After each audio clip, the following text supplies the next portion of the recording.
say that you should never judge a book by its cover.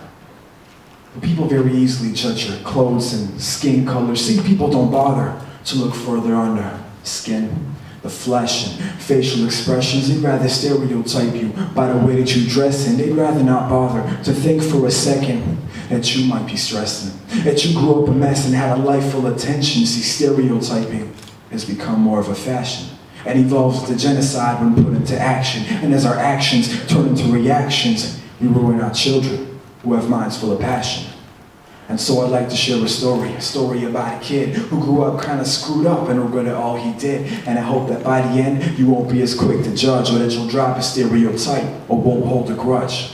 So imagine a child at 6 years old who was constantly bullied. Even his parents would scold him, so thin from malnutrition, no food in his belly and no food in his kitchen. But that's to be expected in the suburbs of T.O., where the streets run by gangs or low-life zeros. And as time went on, he saw the opportunity. The thugs were his fam and the gang was true unity. And even when he moved, that wouldn't change his crew at middle school. He never thought to be strange. He was a caged bottle rage, a maze full of madness. Pain was his address with mail from sadness. Growing up, he started dealing and stealing, a 12-year-old mind that was turned into a villain. He was in love with the block and in love with the chillin'. He was hurt inside, but no one knew how he was feeling. He got hurt and hurt cats. They talk bad, he talked back, and at times he couldn't leave his house without a weapon. He carried a switchblade everywhere for protection and reflection. He got bullied and jumped by his best friends. Flip philosophy, the means don't justify the ends. His young mind was now set for revenge, and the moment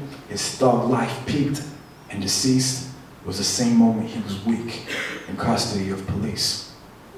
It was March 2009. Assault was the charge. This wasn't the first time. He knew this life would be hard. After this, he knew his record would never be gone. And worst of all, they cuffed him right in front of his mom. They threw him in the back as his mother's eyes filled with tears. The boy, almost 15, had a mind full of fears that took him to Division 12. He spent that night behind bars and crushed his fantasy of having money and fast cars. It wasn't until he got the chill from the cold cell block that he realized the consequences of stealing and selling rock. He did two things that night.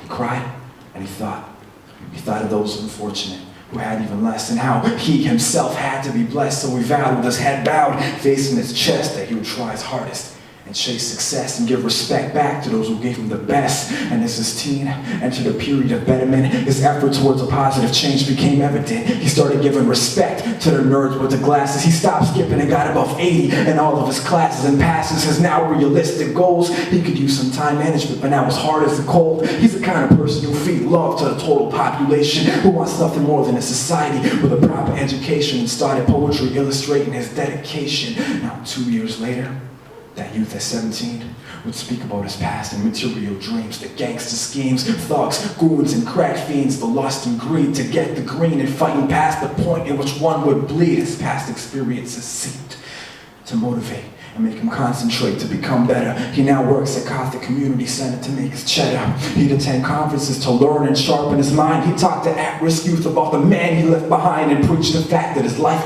was now at its prime. And the youth could help too by spitting a rhyme, or maybe even by simply making better use of their time. He was a social leader / rap diva, either making a change or spitting lyrical fire to help others in his situation and to inspire a young kid. Yeah, he'd still rock some gangster attire, but he tried to watch his actions and not be a liar. And I know you'd expect this kid to be a criminal, but before you judge someone, don't be as cynical. Because you see, the picture I painted just couldn't be. But the child in that story, that child is me.